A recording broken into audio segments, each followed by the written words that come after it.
Hello everyone, Gudi Padwa की आपको ढेर सारी शुभकामनाएं। आज से मराठी नववर्ष चालू होने जा रहा है और 10th एंड 12th का काउंटडाउन भी आज से चालू हो गया है। So hope everybody is well prepared for exam. आज का वीडियो टिप्स के लिए, एग्ज़ाम टिप्स के लिए कि एग्ज़ाम में ब्लैंक कैसे नहीं होना है, कैलकुलेशन मिस्टेक्स कैसे अवॉइड करें, पेपर सिंपल मैनर में अच्छे से कैसे लिखें, उसके टिप्स आज के वीडियो में हम डिस्कस करेंगे एंड एंड में आपके लिए सरप्राइज भी रहेगा। So let's begin. मेरी फर्स्ट टिप है कि जैसे आप मैथ्स का प्रैक्टिस करने जाते हो तो आप सिंपल प्रॉब्लम्स भी लेते हो और डिफ़िकल्ट प्रॉब्लम्स भी सॉल्व करते हो। जैसे डिफ़िकल्ट प्रॉब्लम आता है आप 3 से 4 बार उसे सॉल्व करने की कोशिश करते हो, बट इजी प्रॉब्लम को देखते ही आपको लगता है oh it is very easy, तो ये तो मुझे आ ही जाएगा। बट होता क्या है, जब आप एग्ज़ाम देने जाते हो और वो सिंपल प्रॉब्लम आपके सामने आता है तो आप क्या करते हो, वो देखते हो और बोलते हो oh it is very simple, और सॉल्व करने जाते हो तो आपको उसकी एक भी स्टेप याद नहीं आती, आप पूरा ब्लैंक हो जाते हो। ऐसा क्यों होता है? ऐसा इसलिए होता है कि आपकी प्रैक्टिस कम पड़ रही है। It is due to lack of practice.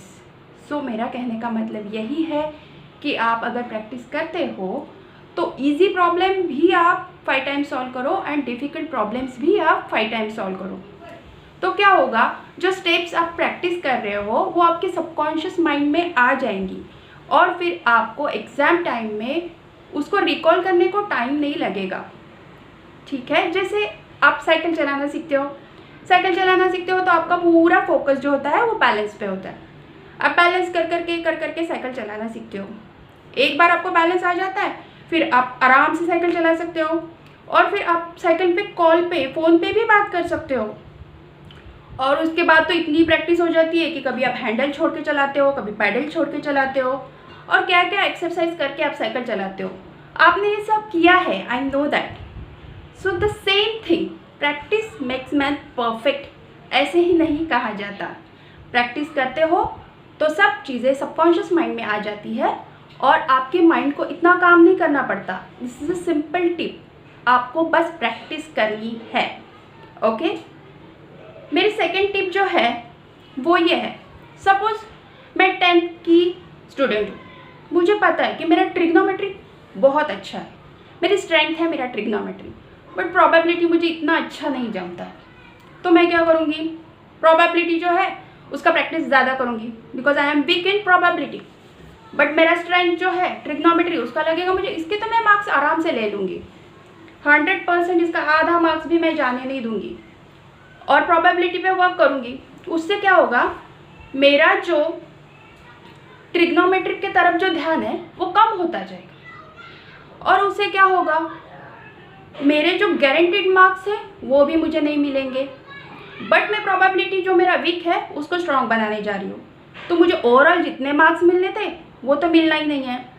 तो इसके लिए आपको क्या करना है, जो आपकी स्ट्रेंथ है, first my strength is trigonometry, तो मैं ट्रिग्नोमेट्री को इतना अच्छे से प्रिपेयर करूँगी कि मेरा आधा मार्क भी ट्रिग्नोमेट्री का मैं जाने नहीं दूँगी।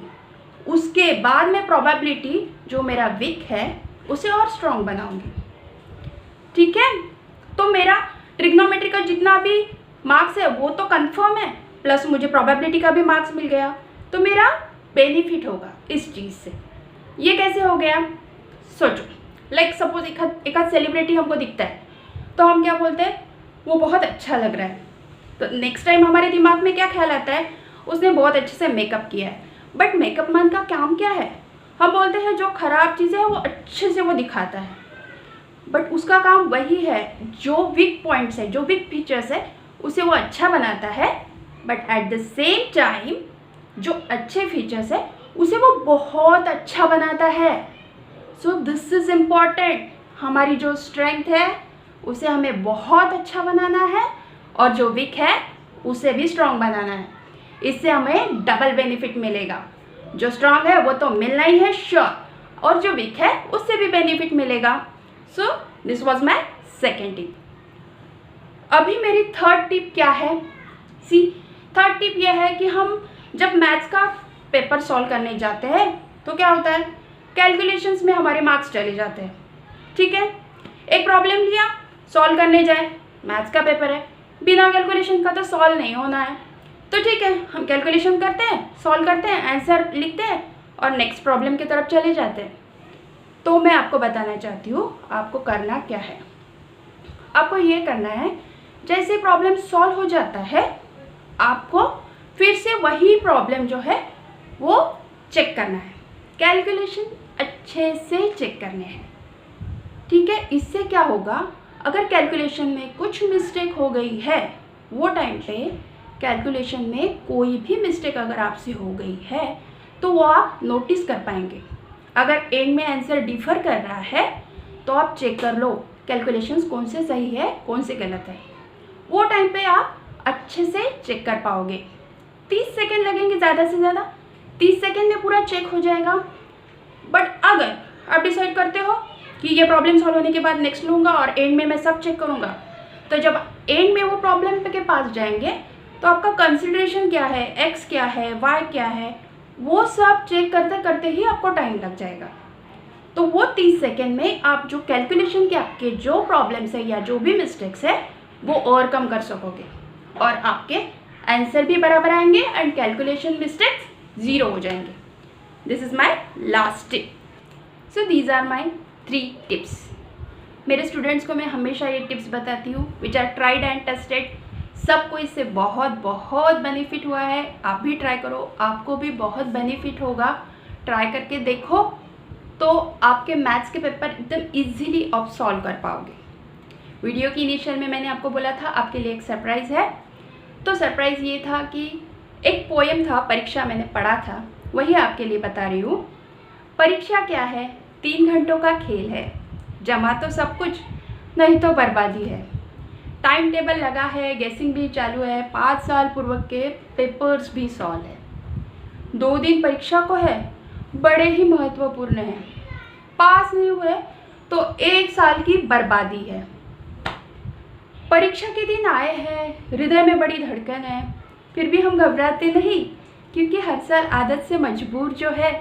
So this is for you, आप भी आदत से मजबूर है बट आप प्रैक्टिस करो, आपका पेपर बहुत अच्छे से जाएगा। सो बी कॉन्फिडेंट एंड शांति से पेपर के लिए जाओ, अच्छे से पेपर पढ़ो and then take easy question first and difficult बाद में सॉल्व करो।